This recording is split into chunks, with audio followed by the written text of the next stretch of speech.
James Bond. When the Bond films are produced beginning in 1962, the character reflects the mood of the times. Looking for shells?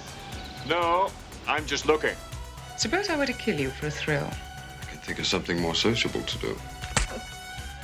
How do you kill 5 hours in Rio if you don't samba? It was a fantasy, and I guess most of the men sitting in the seats felt I could be a Bond. Every woman probably looked at this and said, boy, he really has a lot of women in this film, but he hasn't met me. I think everything would change. By the mid-'80s, some feel it's time for James Bond to change. People were thinking about becoming more monogamous. There was the whole idea of safe sex. So people commented about, is Bond going to become a one-woman man? This would become the first change for 007 in a film that would redefine James Bond.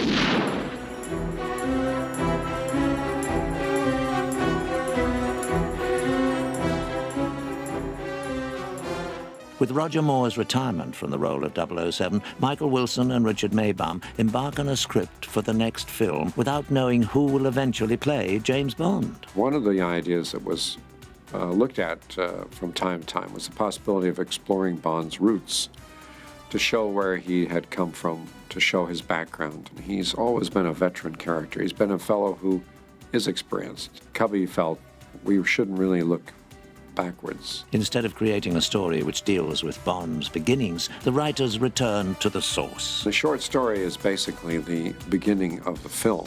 Whoever she was must have scared the living daylights out of her. Smерть spionam, that's used in the opening sequence, those words meaning death to spies in Russian, come from Smerch, which is the organization that was in the early Fleming books, an assassination organization within Russia to liquidate foreign spies. Wilson and Maybaum make Fleming's female assassin the central character of the new story. As writing begins, the part of James Bond is yet to be cast. We weren't quite sure exactly how to go with the part, so we sort of wrote it fairly middle of the road. We didn't make it as comic as it had been with Roger. We were actively looking for a replacement, which is no easy task, believe me. We have tested people from time to time between films. Basically, you've got to have a guy who's looks handsome, fit, right height. He's got to have humor, and it's got to be hard. The first test was Sam Neill. So you're Tatiana Romanova. My friends call me Tanya. My friends call me Bond. James Bond. All of us were impressed with Sam Neill and very much wanted to use him. He'd been very successful as Riley Ace of Spies. The key members of the Bond creative team are sold on the New Zealand-born actor, except the one whose vote counts most. Like a lot of things in life, it was a close race. An actor who has long been high on the list of candidates is Timothy Dalton, who is first approached for On Her Majesty's Secret Service. Cubby did want him very much. He thought he would be a splendid Bond. I was about 24, 25 then. Had a good career as a young man in films, having done The Lion in Winter, Cromwell, Mary Queen of Scots, Wuthering Heights. And Mr. Broccoli very kindly asked me if I'd be interested. But when he came in for the interview, Timothy himself said, I just think I'm too young for this role. I think Bond should be between about 35 and 40. And as a 25, 26-year-old, you know, it would not have been right. He wasn't ready for it, obviously. Dalton turns the role down in 1968, but Broccoli feels he's a good choice and continues to pursue him into the 1970s and 80s. Cubby and I met Timothy Dalton on several occasions.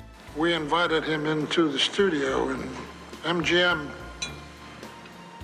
6 or 7 years ago. He seemed to have a sort of interesting side to him that we thought we might be able to use and explore for a new Bond. But Dalton's commitment to the film Brenda Starr means he will be unavailable when The Living Daylights begins production. There was a desperate search on for a James Bond. These very famous people wanting to play James Bond. What the actors had to do was do a fight scene and also do a love scene. I obviously didn't do the love scene, I did the fight scene. I'd come in and coordinate fights with the last 3 shortlisted actors. The young actress agrees to test with one of the candidates. The first time we used Miriam Dabo was in the tests with the actors. I did it because Barbara Broccoli approached me and I said, yeah, I'll do it for a day. Well, now that we've been properly introduced. When she turned out as well as she did, we decided that maybe she could play the leading role.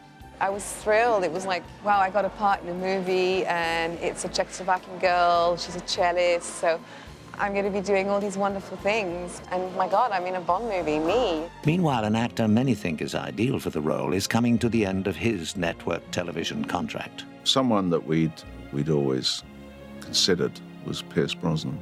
Pierce was so keen on becoming Bond. We decided to test Pierce, and I came down here to Pinewood and we did extensive testing for 3 days. I cut the tests together, presented them to Cubby, and we sat in the theatre and he slowly nodded his head. When I was cast as Cara Milovi in The Living Daylights, at the time, Pierce Brosnan was supposed to play the part. When it actually happened that he was going to play Bond, it was wonderful. They were so delighted.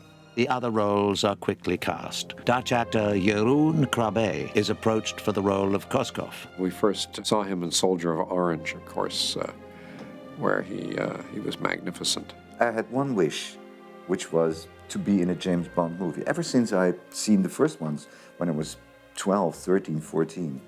When an opportunity presented itself, we offered him the role. For the part of cold-blooded assassin Necros, the producers hire a dancer-turned-actor. I think what made it happen was really the incredible coincidence that the character I played was described exactly the way I looked. Rounding out the international cast is Joe Don Baker as Brad Whitaker. Whitaker was a nut. He was a very rich man who had his own army. He thought he was Napoleon or somebody. All of a sudden they said, no, it's postponed for 2 weeks. Because Pierce was doing Remington Steele, and they couldn't get him out of the series. I think it was a 60-day thing for them to come up with any more episodes, and I believe on the 56th day they came up with 5 more episodes. And the network that he was working for wouldn't release him. And the edict from Cubby was that Remington Steele will not be James Bond. So that was the end of the deal. And we got into tests again, and then Timothy came in. Cubby always remembered that Timothy Dalton was someone who, in his mind, could play Bond. And then they approached him again, and then he said yes. The schedule on this Bond film was delayed, and it was delayed to the point where I became available, and I was asked again, and I was very, very pleased. Dalton is suddenly a very busy man. He is scheduled to begin The Living Daylights within days of finishing Brenda Starr. The script is now tailored to Dalton's strengths. First and foremost, I wanted to make him human. He's not a Superman. You can't identify with a Superman. We were very anxious to get back to the more hard-edged Fleming-type Bond, both in the story and the way Bond played the part. He told us he was going to go back and reread the Fleming novels to get sort of grounded in the character, and we said that was a good idea. You can always identify with the James Bond of the books. I mean, he's very much a man, and a tarnished man, really. You know, he's not perfect. He felt that Bond was a conflicted fellow, and that should appear sort of as a subtext for the character. He agreed that he wanted to play a harder kind of Bond. Timothy wanted, seriously, to change the image quite a bit in that, it wasn't necessarily this guy in the tux. He wants to be a tougher character. He was going to be James Bond. No room for laughs and jokes. I wanted to capture that occasional sense of vulnerability, and I wanted to capture the spirit of Ian Fleming. We were very happy with that. Filming begins on Gibraltar on September the 17th, 12 days before Dalton is scheduled to arrive for makeup and wardrobe tests. Bond film veterans B.J. Worth and Jake Lombard contribute to the pre-credits parachute jump. I filmed on Gibraltar and we did a little skydiving sequence out there. Jumping out of a Hercules was relatively straightforward. It was the landing, because it is very inhospitable terrain. The winds were very squirrely all over the Rock of Gibraltar. B.J. Worth and his boys had quite a tricky job. They had us landing in places that were extremely hazardous, And actually, a couple of them they were going to do with a crane and lower somebody down. And we figured we could probably do it better ourselves and much, much easier. And we ended up getting lucky. The 3 landings of the 3 00 agents, we did all in one day and just knocked them off. Boom, boom, boom. One stunt poses problems for the filmmakers. We were faced with a situation about the stunt with the Land Rover. We decided to go out into the Mojave Desert and take a lightweight Land Rover out there and drop it with somebody on it and see what happened. You can't just start dropping cars out of the sky and hope that they land safely.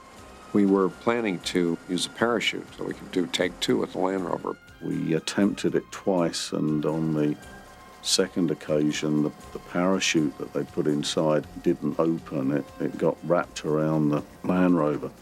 So all we got was a Land Rover that looked like it had been dropped. Well, it was dropped from 2,000 feet. Instead of being about 6 foot high, I think it was reduced to about 4 inches. It had just flattened completely when it hit the ground. It was an absolute disaster.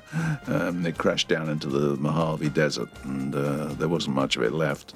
We then reverted to Plan B, and we fired a Land Rover off of Beachy Head with an air cannon and had a radio-controlled rig inside it to release a parachute to pull a dummy out of the top of the Land Rover, and then we blew it up. Almost 2 weeks after the second unit begins filming on Gibraltar, the first unit starts shooting with Andreas Wisniewski and stuntman Bill Weston. Ballet training helps to execute action scenes insofar as you have a certain awareness of your body. I had a big fight with Bill Weston. During the course of these 3 days it took to film this fight, Bill fractured a finger and I knocked him out once. The next day finds the crew on location at Stoner House, doubling for Bladen's safe house. The first thing I actually did was me being kidnapped from the estate. I liked Timothy on the spot, and we had a wonderful, wonderful, wonderful time together. I'd in fact just come off doing a film called Brenda Starr in America, which I finished on the Saturday, flown to England on the Sunday, and started work on the Bond film on the Monday. And he was completely jet-lagged. He hardly had his tuxedo on, and he had to do this scene. Despite jet lag, Dalton throws himself into the role, especially when he joins the second unit on Gibraltar. They sent Timothy to me, and I had a message from Cubby and from John and from Michael Wilson saying, don't damage him. Very good at action, Timothy, and he was a good mover, and he was very keen to do as much of his own stunt work as possible. When I felt that I could do and should do the action that we see in the film, I did it. He was up on top of that Jeep. He was on the side of it. He climbed down. He did a lot of things himself. I knew that he was strong enough, whether he had the courage to hang on the top of that. And it was 1,300 feet drop down the side of the mountain. We got him on top of the Jeep. And I said, all we want, Tim, are just some nice big close-ups of him. Oh, but I can do it. I can swing around, you know. I said, Tim, we just want some close-ups of him. We don't. And he was so keen, and he was throwing himself around. He was throwing himself off the side of the truck, and my old heart was going like this. The producers weren't too happy, but they accepted our judgment, and he did it safely, and he did it spectacularly. And he went down the side of that hill, hanging on the top of the Jeep. With great courage. A few days later, in Vienna, Dalton faces a bigger challenge, being introduced as the new James Bond to the world press. It was a madhouse filled with people from all over the world anxious to meet the new James Bond. The new James Bond, Mr. Timothy Dalton. When we arrived in Vienna, we had a huge press conference, which kind of took over me even thinking about it. The press conference in Vienna, for me, was completely overwhelming. I think Tim sometimes had problems with the amount of exposure and the publicity. Timothy is a very shy person. One of the qualities that I might share with a secret agent who works for the British government would be their desire to keep their private life and their thoughts about it private.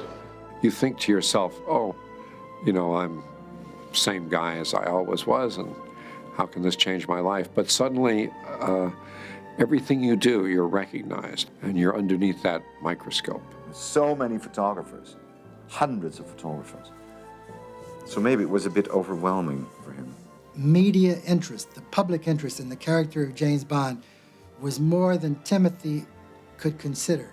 He knew it would be a circus, but I think down deep he didn't believe it would be as bad as it was. For director John Glenn, shooting at Prater Park is like returning to his roots. We shot in Vienna, which was reminiscent in a way of one of the early films that I ever worked on in the film industry, The Third Man. It was the amusement park where Orson Welles and Joseph Cotten made The Third Man, and we did film a scene on the Ferris wheel where they also filmed. So that was very nice. Meanwhile, back in the United States, B.J. Worth and Jake Lombard have some high-altitude action of their own. Sparky Green, who's a director-producer, organized the logistics, and B.J. Worth put the team together for the stunt fight. We had to make this 900-pound sack fly. We built this great big fiberglass keel inside and then put bags around it, but the air would actually hit the keel, and this stabilized it. Of course, a 900-pound thing to get in and out of the back of an airplane was a good trick, but a couple of winches and pulleys and cables and good rigging worked out well. This cargo net was being buffeted by winds, and they were continually being slammed against the fuselage. And I got tossed off over Visalia a couple of times. We had safety guys that would chase us. But for them to go out and catch you and do you much good in free fall, be really lucky if they could help you out. Then I had to do a big swing move, get back on the back side of the bag, and usually by that time I could not move. So I would just hold on and open my mouth, and that was our signal to bring in the bag. So the winches would then pull in the net, and I would just ride there until I got close. Two people would come out and just haul me in, and I'd lay there on the tailgate, and I couldn't move, completely spent my energy because of all the wind on the front of the bag. We built a ripcord system in the net, and you had to hang on, get your feet and hands on both sides of it, so the guy in the plane could pull the ripcord, and then you just sort of let go and open the net up. The first time we did this, we definitely had our adrenaline moving pretty good, and we got down in position, and we pulled the big cable to release them, and it was a wild ride. Boy, once you let those bags out of there, it got real breezy. All these bags are hitting you like at 120 miles an hour, and you have to still hang on. When I kicked off the bad guy and tried to climb back in, Bond is just supposed to climb back up the net in a normal fashion and climb over the tailgate. John Glenn wasn't so excited back home because he wanted some more excitement. It was kind of a dull sequence with a bag just hanging there. Well, it got real undull real fast. When the net started going through its wild gyrations, I thought I was going to hit my head, so I tucked my head down, and the third one I was sure I was going to hit it, and so I dropped my head to have my backpack hit it. I don't know how close it actually came, and I never did touch it, but I thought surely it would. I thought he was going to be hit by the tail of the airplane because it started to come up and down, and it was very frightening, and he got off just in time. It was obvious if I stayed on any longer, it was going to happen, and that's why I got off when I did. While Worth and Lombard complete the cargo net shots, the first unit travels to Morocco. Shooting in Tangier was just wonderful. Morocco is a wonderful country to shoot in. It has a great international flavor. Morocco in the winter is still quite pleasant. It was a lovely experience of another culture. I love the Moroccan culture. It's beautiful. I love the food. It was wonderful. It was like animated chaos and the blazing sun. On October 27th, the filmmakers begin shooting at Palais El Mondoub, one of the many residences of millionaire Malcolm Forbes. We're looking for grand houses. It could be the villain's house. So someone said, why not the Malcolm Forbes house? So we went over there and we looked at it. He very kindly gave us access to the house and the grounds overlooking the Mediterranean. It was screaming with money and wealth and luxury. Forbes had a collection of toy soldiers, very expensive toy soldiers. I was taken with the idea of the eccentricity of having all these toy soldiers there. And we could have a great end sequence, make it kind of eerie with these soldiers and Joe Don playing these war games. And then, of course, whenever you see something in a glass case in a James Bond film, you know that it's not long for this world.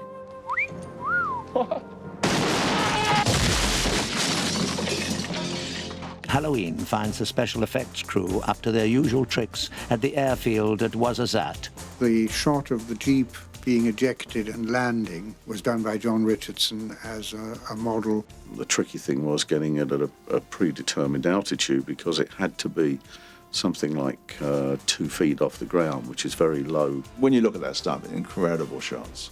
We had a little radio-controlled drone parachute connected to a full-size model parachute, which was connected to a little model of the Jeep and the skid. Never seen them done better anywhere. And then the Jeep landing and driving through the wall and driving away was done full size in Morocco.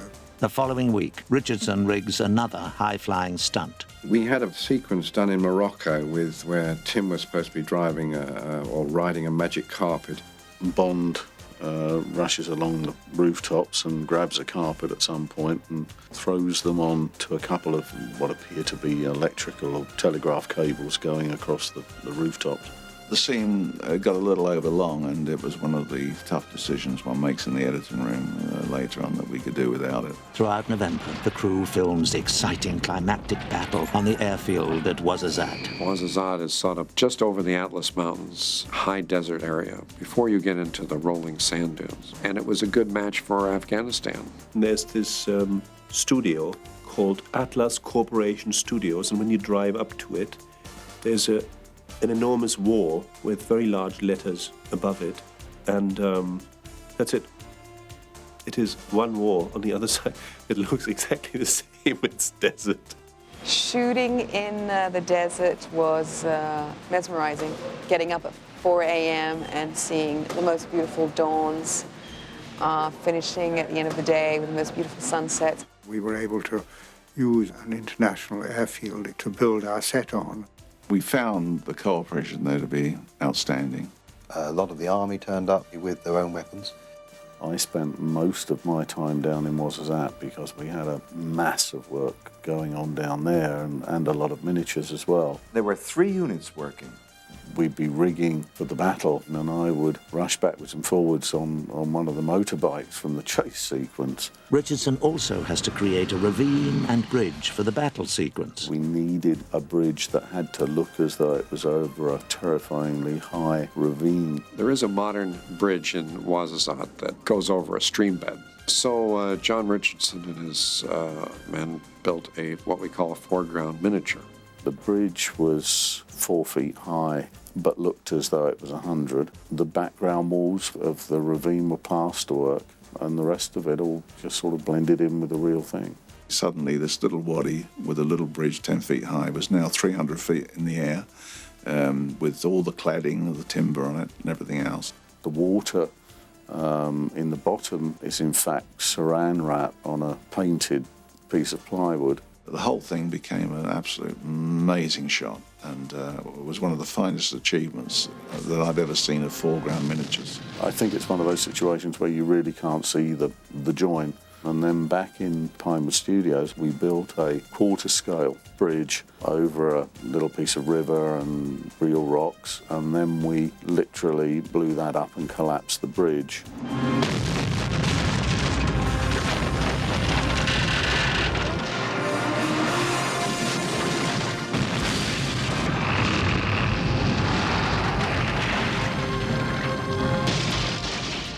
Other illusions are achieved in a slightly more low-tech way.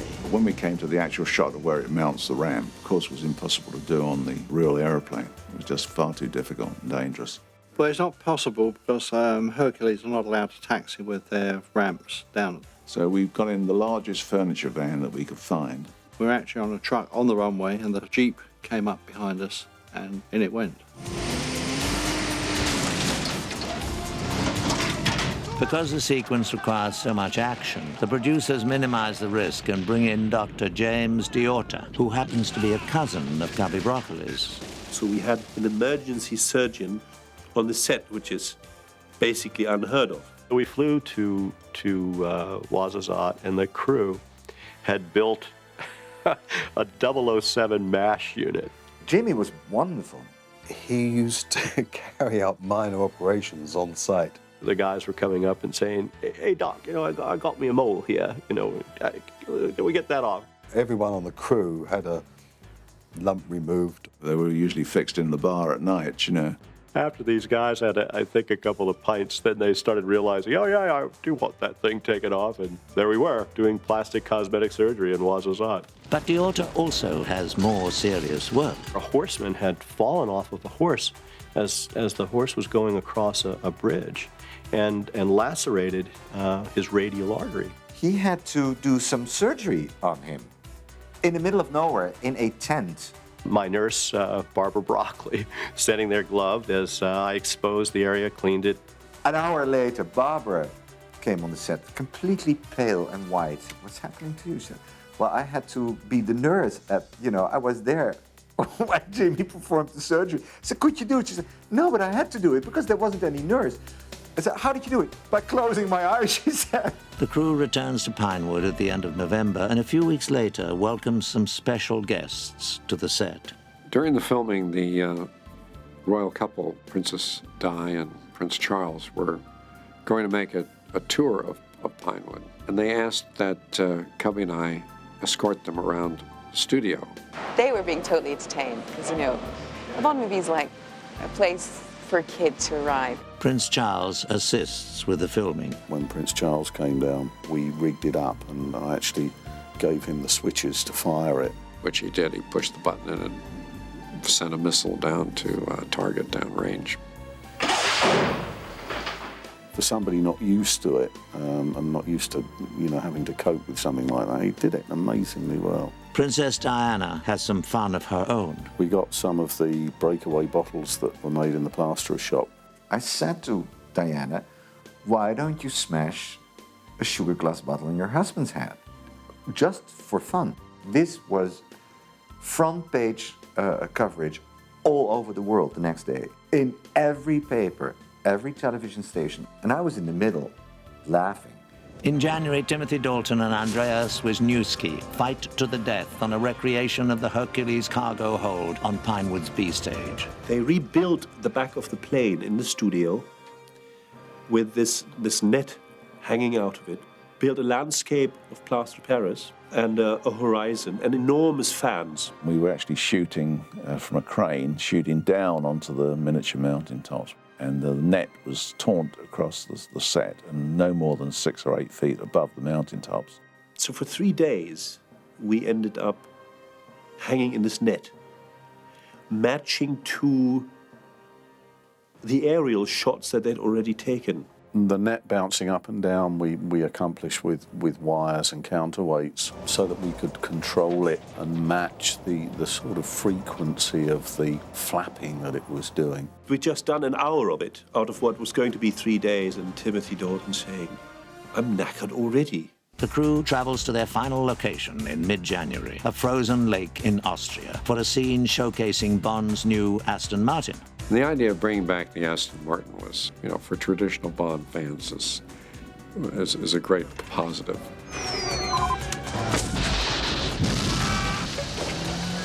I've had a few optional extras installed. So we thought, well, with the new Bond, why not? This had to be built to have skis come out the side. It had to fire rockets. It had all of the standard Bond things that one would expect to find on an Aston Martin. The Aston Martin has always been a favourite of ours, with Bonds from Goldfinger on. The extreme weather makes things difficult for the effects team. We had to fire the Aston Martin up a dam and had to go over the top of a hut in the chase. We're very used to firing things with air cannons, and we've done it on a number of occasions. Well, it's like 30 below out there, and we fired the car with compressed air. Because of the extreme cold, the valves, instead of opening ever so quickly, the valves had contracted and it opened ever so slowly. We were rushing around with blowtorches and heaters and trying to warm everything up. And the car, instead of firing off like mad, just went bloop and went straight into the hut. Total disaster. I went over to Cubby and said, I'm terribly sorry you're coming. So he said, don't worry. He said, we'll come back tomorrow, we'll do it again. And we went back next day. Cubby sat down in the same seat. We fired it flew a dream and it looked great. And I went up to him and I said, was that better, Cubby? He said, yeah. He said, that's exactly what I knew would happen. One of the last location shots filmed involves Bond in his most unusual mode of transportation. I actually came up with this idea when I was in America and we were thrashing out the script. And Dick Maybaum said, it's impossible, they couldn't fit in a cello case. I have to say that Dick and I had our misgivings, and Cubby as well. And it just so happened on the music stage at MGM, they were having a session. John got a hold of a cello case, and he had us come over, and he actually sat down in it to show that it could be used. And from then on, they were all for it. For the scene, a special cello case is devised. This cello case doesn't tend to run all that true without some sort of guidance underneath it. Sort of tended to spin round in circles. Built a cello case in fiberglass with skis on the bottom of it, and control handles were built into the sides. Shooting the scenes riding with the cello case lasted 3 days. I think they loved that, actually. I did not enjoy that. I had quite a whale whizzing down the slopes on that. I did not enjoy that at all. There was times when it went out of control. I was the one who had to control the cello case as we were going down the slope. And there were times where we were hanging on the back to slow it down. And on one side was the ravine, and down at the bottom was the camera crew. One time it went past me and I dived at it because the shot was over and they were still carrying on. Timothy weighed more than I did, so it kind of was slightly off balance. If we didn't stop them, there was a long way down the beast, and it would have become very dangerous. Plus, they put firecrackers underneath the snow, so it looked like they were shooting at us, and I have a phobia of explosions. They both were screaming with delight. I hated doing those scenes. Doug! We've nothing to declare!